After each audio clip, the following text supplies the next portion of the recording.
मायके से अच्छा ससुराल। शादी के कुछ ही दिन हुआ था और आज काम वाली भी नहीं आई, इसीलिए सिमरन बर्तन धोने लगी। धोते धोते उसके हाथ से कांच का कप नीचे गिरकर टूट गया। कप टूटते ही वो डरने लगी कि उसकी सास अब बातें सुनाएगी। आवाज़ सुनकर सास दौड़ती हुई आई और बोली, बेटी क्या हुआ? सिमरन बोली, माँ पता नहीं ध्यान रखते हुए भी कैसे मेरे हाथ से कप नीचे गिर गया। सास बोली, बेटी चिंता न कर, कप ही तो फूटा है, तुम्हें चोट तो नहीं आई। मेरे बहू से महंगा है क्या कप? और हाँ, तुझे अभी यह सब करने की क्या ज़रूरत है? मेहंदी भी नहीं उतरी अभी तेरे हाथों से। अभी तुम मेरे बेटे के साथ ज़्यादा से ज़्यादा समय बिताओ और एक दूसरे को समझो। सास ने अपनी बेटी को बुलाया और कहा, सोनू इधर आकर अपनी भाभी का ख्याल रखो, अभी इस घर में नई नई आई है। सोनू ने कहा, हाँ माँ। सास फिर बहू से बोलू, शुरू में तुम मुझे अपनी माँ ही समझना, मुझे भी तुम्हारा दिल जीतना है, सास बनकर नहीं माँ बनकर। देखते देखते सिमरन के आंखों में खुशी के आंसू आ गए। छलछला आई उसकी आंखें और सास के गले लगकर बोली, मैंने एक माँ छोड़ी तो दूसरी नई माँ पाई, बल्कि आप मेरी माँ से भी ज़्यादा ममता मेरे लिए रखती है। यदि घर में यह कप टूट जाता तो माँ भी दो बातें कहे बिना नहीं रहती।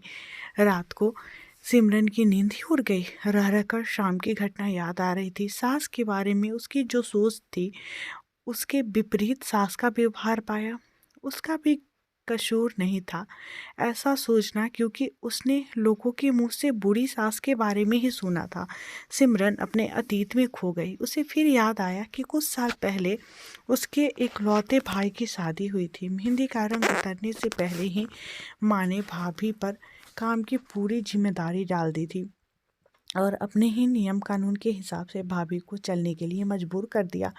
माँ ने भाभी को घर में एडजस्ट होने में जरा भी वक्त नहीं दिया। भैया भाभी को बाहर ले जाते तो माँ का मुंह फूल जाता और बोलते कि हर समय भाभी को साथ ले जाने की क्या ज़रूरत है। कभी भी भाभी को खुली हंसी हंसते नहीं देखा। समय के साथ भाभी ने सहना छोड़ दिया और फिर घर में हर रोज़ झगड़ा होने लगा। एक दिन भाभी के हाथ से कांच का गिलास नीचे गिरकर टूट गया। माँ चिल्लाने लगी कि कितनी कीमती गिलास तोड़ दिया। किसी न किसी बात पर वह भाभी पर चिल्लाती। भाभी भी गुस्से में बोल देती कि माँ मैं तो बैठी खाती हूँ, आप तो खरी खरी खाते हैं। जब से आई हूँ तब से रोज़ दो चार जली गोटी न सुना दो तब तक आपको चैन ही नहीं मिलते। कभी मेरे माँ को तो कभी मेरे बाप को, हमेशा मेरे मायके वालों को कोसती रहती हो। ऐसे ही माँ और भाभी एक दूसरे के साथ बहस करती रहती थी। सिमरन के घर के अलावा और भी कई जगह पर सास बहू के झगड़े सुनते सुनते वह डर गई थी, इसीलिए शादी से कतराने लगी। मगर माँ बाप के कारण ही उसे शादी करनी पड़ी और अनजाने भय को लेकर ससुराल आ गई। पर आज की घटना से उसकी सोच बदल गई और सब सास और बहू एक जैसी नहीं होती। नींद न आने की वजह से उसने सोचा कि चलो थोड़ी देर माँ से बात कर लूँ। माँ ने इतनी रात को उसे फ़ोन करते देख कहा, बेटी सब कुछ ठीक है ना?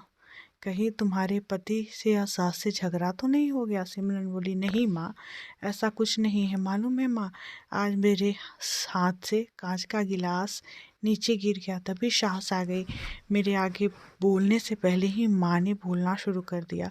बेटा फिर तेरे सास के चिल्लाने पर तूने अच्छा सा जवाब दे दिया ना?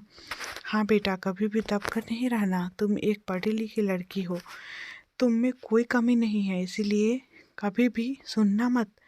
तभी बात को काटते हुए सिमरन बोली, माँ अब बस करो, मैं अपने दूसरे माँ के खिलाफ कुछ नहीं सुन सकती। माँ थोड़ा आश्चर्य हो गई और बोली, यह क्या बोल रही हो सिमरन? बोली, हाँ माँ, आज मेरे हाथ से जब कप गिरा तो मेरी सास ने बिल्कुल भी मेरे साथ बुरा व्यवहार नहीं किया।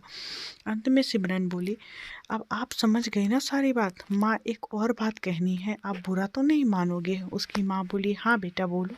सिमरन बोली, माँ काश आप भी मेरी नई माँ की तरह भाभी के साथ व्यवहार करती तो शायद भैया और भाभी अलग घर में नहीं रहते। अपनी बेटी की यह सब बात सुनकर उसे एहसास हुआ कि उसने अपने बहू के साथ कितना गलत व्यवहार किया। उसकी बेटी ने उसकी आंखें खोल दी। सिमरन कुछ बोलती तभी उसकी माँ बोली, सिमरन अब जब तू यहाँ आएगी तो पूरे परिवार को एक साथ पाएगी। अब फ़ोन रख, मुझे बेटे और बहू के स्वागत की तैयारी करनी है। शादी के बाद नई ज़िंदगी की शुरुआत में आज सास समझदारी से काम नहीं लेती, अपनापन नहीं जताती, तो शायद शुरुआत की नींव भी कमज़ोर होने से पूरी ज़िंदगी आपस में दरार पड़ जाती है। कप को फूटने से कोई नहीं रोक सकता, लेकिन प्रेम को टूटने से तो हम रोक सकते हैं। कांच के टुकड़े हो जाए पर घर के टुकड़े न होने दे। अपने घर में प्रेम का वातावरण बनाए रखिए, एक दूसरे को समझिए, एक दूसरे की इज्जत करें तो घर स्वर्ग बन जाएगा। घर नर्क से स्वर्ग में बदल सकता है यदि बहू सास को माँ मान ले और सास बहू को बेटी मान ले। दृष्टि बदलने से सृष्टि बदल जाएगी और एक औरत चाहे तो घर को स्वर्ग बना सकती है और चाहे तो नर्क भी बना सकती है।